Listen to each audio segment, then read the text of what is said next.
दोस्तों इस वीडियो में एक बहुत महत्वपूर्ण चर्चा करने के लिए हम हाजिर हुए हैं। बहुत बड़ी खबर है दोस्तों, बिहार की राजनीति को हिला देने वाली खबर। जी हां, खबर दरअसल शुरू करें हम उससे पहले आपको हम दो तस्वीर दिखाना चाहेंगे। स्क्रीन पर नजर डालिए दोस्तों, गौर से इन तस्वीरों को आप देखिए। डीजीपी यानी पुलिस के कप्तान आला कमान की मीटिंग चल रही है और उस मीटिंग में कौन कौन आपको दिख रहा है? सम्राट चौधरी यानी बिहार के डेप्यूटी सीएम, और उनके साथ जिस जगह पर आपको राजीव रंजन सिंह उर्फ ललन सिंह दिख रहे होंगे, दरअसल वो जगह नीतीश कुमार की है।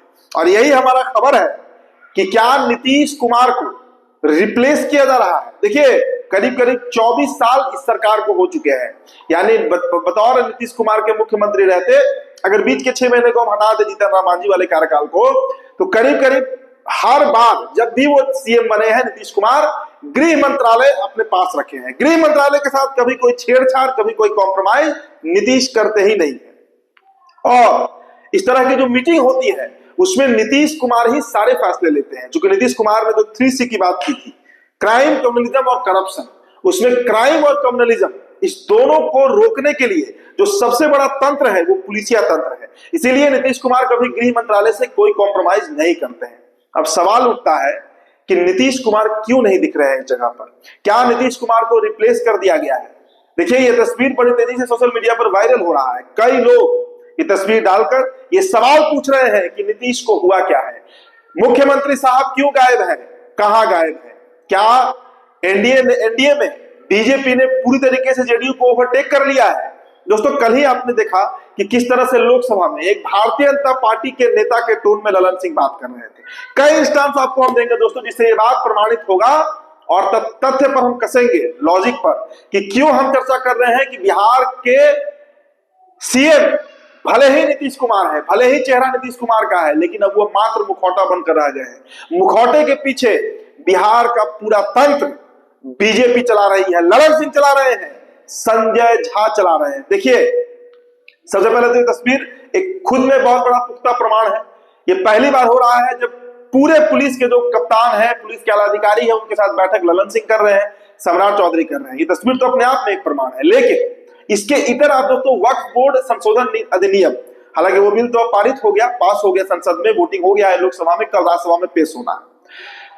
देखिए दरअसल वक्फ बोर्ड को लेकर नीतीश कुमार की जो शारीरिक और मानसिक स्थिति है, जो स्वास्थ्य है उनका, शारीरिक और मानसिक स्वास्थ्य, उस पर बार बार सवाल उठता है।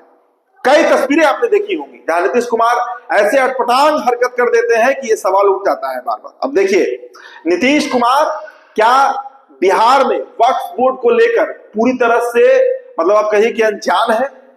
क्योंकि ये हो नहीं सकता कि वक्फ बोर्ड जैसा मतलब एक पेचीदा मामला, एक इतना मतलब कहते हैं ना कि एकदम बहुत एक ऐसा मामला है जिस पर नीतीश कुमार कॉम्प्रोमाइज नहीं करते।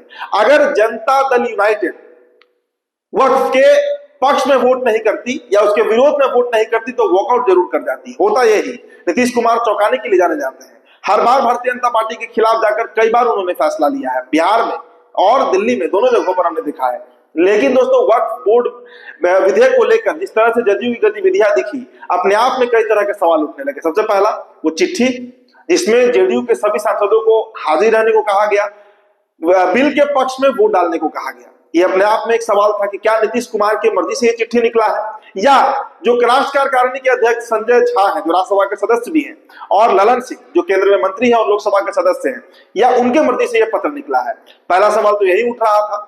अब देखिए इसके पहले अगर आप याद कर लीजिए, मणिपुर का इंस्टेंस आप याद कर लीजिए, वहां पर एक जो जदयू के विधायक हैं उन्होंने बीजेपी से अपना समर्थन वापस लिया और उसकी चिट्ठी वहां के राज्यपाल को, यानी मणिपुर के राज्यपाल को, बजाते जो प्रदेश अध्यक्ष हैं जेडीयू के मणिपुर में, उन्होंने जाकर सौंपा।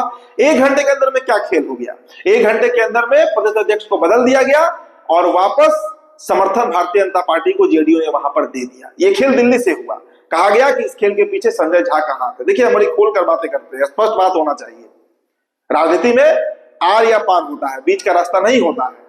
चलिए ये दूसरा इंस्टेंस हुआ दोस्तों। हमने और भी कई खबरें आपको बताई हैं। पोस्टर देखिए, जेडीयू पोस्टर लगा रही थी कि पूरे बिहार में सिर्फ और सिर्फ नीतीश कुमार है, लेकिन 24 घंटे के अंदर में पोस्टर भी बदल दिया गया। जो फेसबुक है, जो ट्विटर है, मतलब एक्स जो है जेडीयू का, वहां पर नीतीश कुमार के साथ नरेंद्र मोदी का भी फोटो लगा दिया गया। तो क्या दिल्ली जो है वो तय कर रही है कि जेडीयू बिहार में क्या करेगी? और वक्फ बोर्ड संशोधन अधिनियम तो बहुत बड़ा मसला था, मुसलमानों के हक हुकूक की बात थी। तो इस तरह का दोस्तों जो प्रकरण घट रहा है, और लगातार हम देख रहे हैं मनीष वर्मा की यात्रा को स्थगित कर दिया गया, जबकि उस यात्रा पर मनीष वर्मा को खुद नीतीश कुमार भेजे थे। तो ऐसे, और उसे कैंसिल कौन किया? पत्र किसने जारी किया? तो राष्ट्र कार्यकारिणी अध्यक्ष संजय झा ने वो पत्र जारी किया, इसमें मनीष वर्मा की यात्रा को स्थगित कर दिया गया। तो दोस्तों जेडीयू के अंदर क्या सभी फैसले दिल्ली से हो रहे हैं? बिहार में अब कोई मतलब यहाँ पे मालिक नहीं है, कोई कमान नहीं है, कोई अथॉरिटी नहीं है। और देखिए एक और चर्चा इस तस्वीर के बाद, जो तस्वीर दिखी है डीजीपी की मीटिंग के बाद, बड़ी तेजी से उठने लगी है कि क्या ललन सिंह को लेकर बीजेपी कोई प्लान कर रही है? क्या ललन सिंह को, देखिए हमने खबर चलाया था कि 3-4 महीने के लिए हो सकता है कि नीतीश कुमार को अपदस्थ करके कोई नया चेहरा सीएम बन सकता है। तो क्या ललन सिंह पर दांव भारतीय जनता पार्टी खेल सकती है बतौर उन्हें मुख्यमंत्री बनाकर? क्योंकि नीतीश कुमार के बाद अगर बीजेपी अपना सीएम बैठाती है तो एक खबर यह भी होती है, एक चर्चा यह भी होती है कि जेडीयू में टूट हो सकती है, जेडीयू जो है वो अलग हो सकती है एनडीए से, चर्चा तो होती है। तो क्या जेडीयू को संभालने के लिए, उसे बांध कर रखने के लिए ललन सिंह पर दांव खेला जाएगा? बहुत बड़ा सवाल है दोस्तों, क्योंकि जेडीयू के अंदर नीतीश कुमार उस स्थिति में नहीं है कि वो कोई फैसला ले पाए, बिल्कुल नहीं है उस स्थिति में नीतीश कुमार। या तो कई, देखिए तेजस्वी बार बार कहते भी है इस बात को लेकर के नीतीश कुमार को कुछ पता ही नहीं कि बिहार में हो क्या रहा है।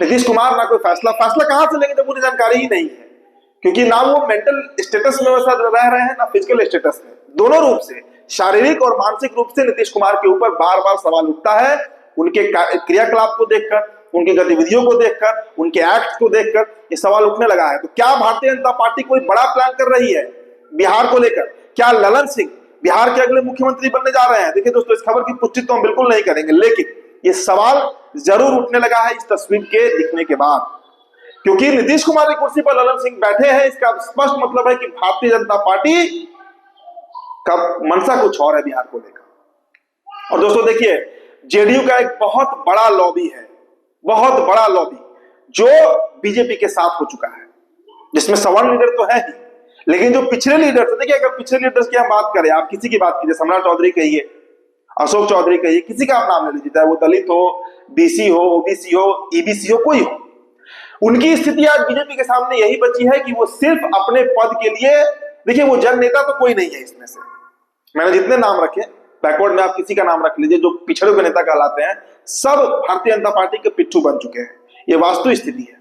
तो क्या नीतीश कुमार रिप्लेस होंगे? और उनको रिप्लेस ललन सिंह ही करेंगे, क्योंकि ललन सिंह की गतिविधियां दोस्तों जिस तरह से दिख रही है, आप याद कीजिए मुजफ्फरपुर में उन्होंने क्या कहा था मुसलमानों को लेकर, कि कोई मुसलमान नीतीश को वोट नहीं करता, ये उनको पता है, ये जेडीयू जानती है।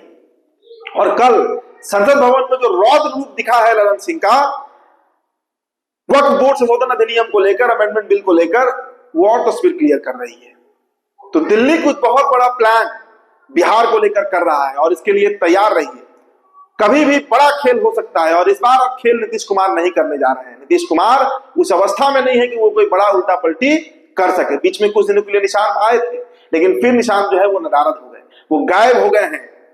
कहां गए निशांत? अगर पिता की विरासत को संभालना है तो निशांत को आगे आना चाहिए था, लेकिन वो भी आए और गायब हो गए। तो क्या पिछड़ों की पार्टी, लवकुश की पार्टी पर भूमिहार और ब्राह्मण का कब्जा हो गया है? क्या कोयरी कुर्मी की पार्टी पर संजय झा और ललन सिंह का कब्जा हो गया है? क्या बीजेपी ने पूरी तरीके से एनडीए को ओवरटेक कर लिया है? और 2025 का विधानसभा चुनाव किसके नेतृत्व में लड़ा जाएगा? अब ये सवाल उठने लगा है। तो देखिए क्या होता है, लेकिन ये बहुत बड़ा मैसेज है इस तस्वीर के माध्यम से जो एनडीए ने क्लियर कर दिया है। तो फिलहाल दोस्तों इस रिपोर्ट में इतना ही। मेरा नाम उदित तारण है। तो बिहार टॉप वीडियो आप देख रहे थे, बहुत बहुत शुक्रिया।